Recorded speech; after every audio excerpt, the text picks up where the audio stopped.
Olá pessoal, hoje nós estamos aqui retornando ao bairro da Aclimação, na região central de São Paulo, né? Mas não para falar hoje do Parque da Aclimação, aquele criado pelo médico Carlos Botelho em 1892, mas para falar de uma outra coisa.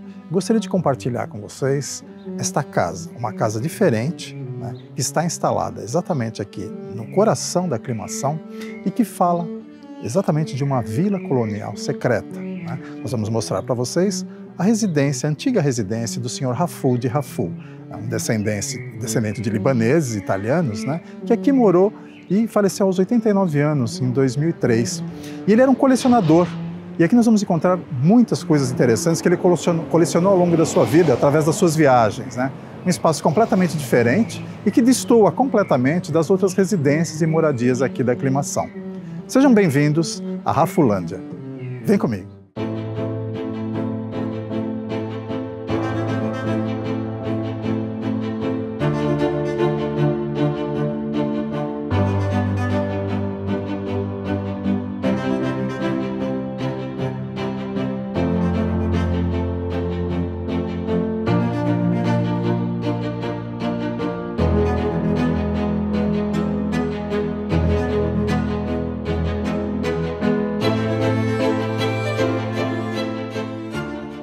E nós estamos aqui então na antiga propriedade do senhor Rafoul de Rafoul, aqui no bairro da Aclimação, onde ele viveu por muitos anos e construiu, dentro dessa área de 900 metros quadrados, essa vila colonial, né, uma réplica de uma vila colonial, que a gente vai conhecer um pouco mais em detalhes, né? Lembrando que nós estamos a 2,5 km da Avenida Paulista. E nós estamos aqui então com o neto do senhor Rafoul, o Vitor Rafoul. Fala, Vitor, tudo bem? Tudo bem, Carlos. Prazer em receber vocês aqui na propriedade que foi do meu avô e contar um pouco da história para vocês. Muito bem. Pois não, fala pra gente o que inspirou, na verdade, o seu avô para criar realmente um espaço como esse, né, tão diferente das outras moradias aqui do bairro. Sim, sim. É uma história bem peculiar, era uma pessoa muito excêntrica, mas que gostava de história, né? E de um passado ainda mais antigo do que ele próprio, né? Ele é uma pessoa nascida em 1913, e gostava muito do passado, né? De profissões, de colecionismo, né? Então ele viu aqui um espaço onde ele poderia desenvolver essa paixão pelo colecionismo, né? De uma maneira na propriedade que ele pudesse criar um ecossistema dele próprio, né? Onde ele ia desenvolver essas habilidades dele, né? Ele era uma pessoa que tinha outras habilidades também, né?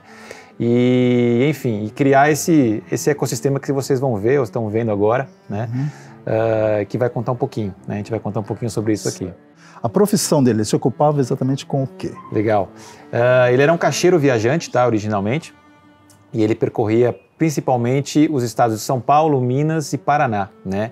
E nessas andadas dele toda, conheceu muita gente, ele foi adquirindo e comprando essa coleção onde ele foi formando. Tá? Então essa é a profissão original dele, mas era uma pessoa com muitas outras habilidades, né? Ele era mágico, né? Também fazia a função de mágico, ele era hipnólogo, ele era poeta, escritor e outras coisas mais, né? Até que ele foi até um construtor onde ele construiu toda essa vila, né? Então é uma pessoa multitarefa, e enfim, então é um pouquinho da personalidade dele. E ele viveu aqui por muitos anos, a vida toda, e construiu tudo isso. Sim, ele veio originalmente na década de 60 para cá, ele morava no bairro, mas como ele começou a colecionar, né, ele precisaria de um lugar maior. Então ele criou toda essa ideia dele aqui dentro, né, na década de 60, e desde 60 até a morte nos anos 2000, ele viveu aqui, né, e até a família dele, meu pai, meu tio, a mulher, tudo viveu aqui também, né, e no final só sobrou ele aqui. Tá. Entendi. E hoje esse espaço está como?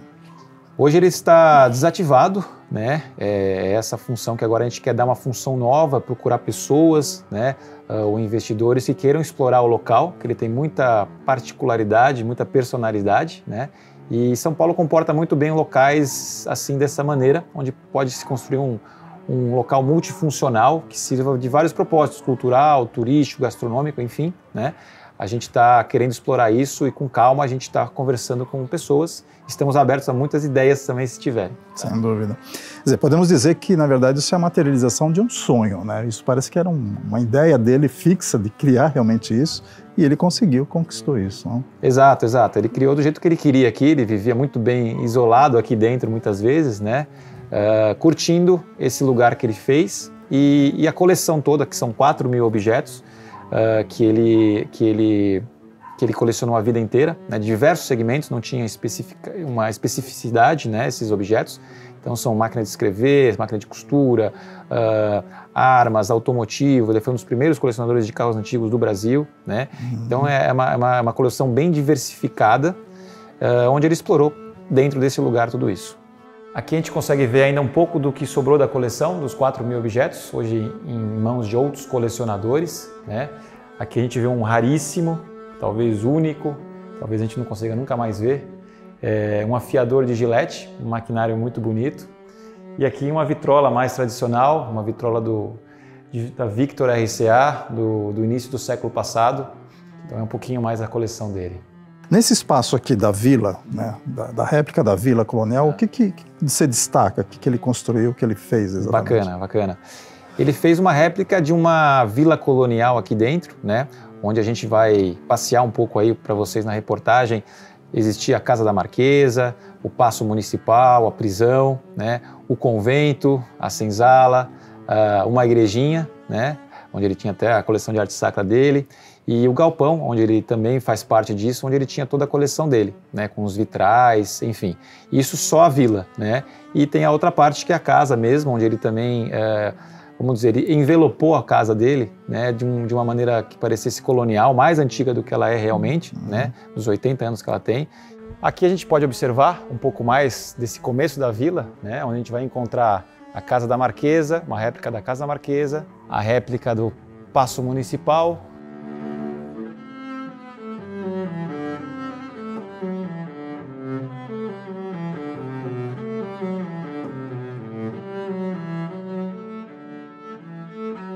E aqui é a entrada da vila.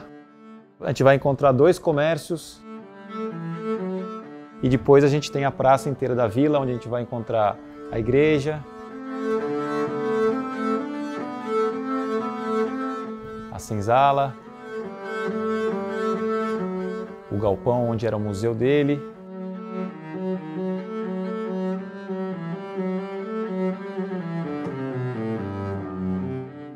Esses materiais que ele usou eram materiais da época, de demolições também? Exato, exato. Ele quis ainda dar mais realismo a isso, né? Então ele foi buscar materiais do século XIX, né, em locais fora de São Paulo, ou em São Paulo, como a parte de madeiras, telhas, pisos, né?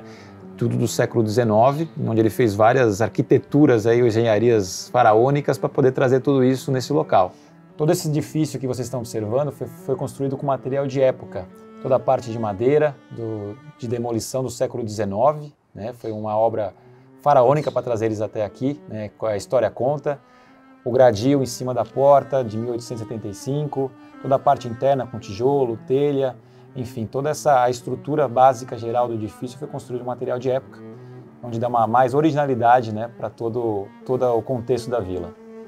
Eu percebi que existem uns gradis aí, Art Nouveau, com algumas bandeiras de porta aí de 1875, alguns materiais bem interessantes. Exato, né? Materiais lindos, que são muito destacados hoje em dia, essa parte de ferro, né, o gradil, como você falou, a madeira, né, e particularidades que você vê em torno da casa, ou se você consegue visitar aquele local, você consegue perceber isso.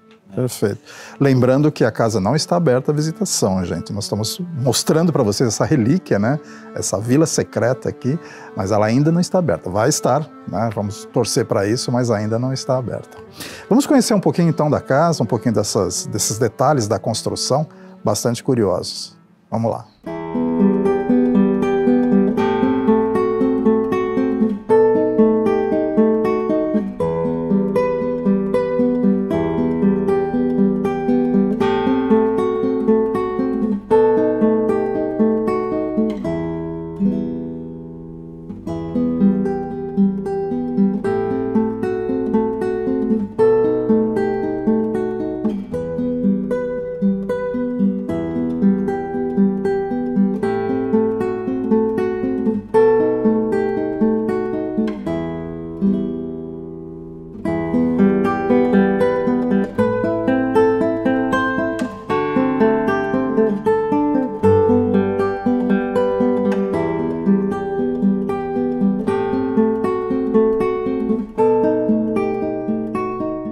Por se tratar de um espaço singular, um espaço mágico e principalmente um espaço de um sonho de um homem, o Sr. Rafu de Rafu, o espaço ainda não está aberto à visitação pública. Esperamos que realmente alguém abrace a causa, que algum investidor compre essa ideia e realmente transforme isso aqui num grande museu, onde as pessoas possam vir conhecer um pouco da vida desse homem e também entender um pouco da história do Brasil através do acervo que ele armazenou ao longo dos anos. O Momento Jornada Cultural fica por aqui. Esperamos que tenham gostado e nos vemos no nosso próximo episódio. Curtam o nosso canal.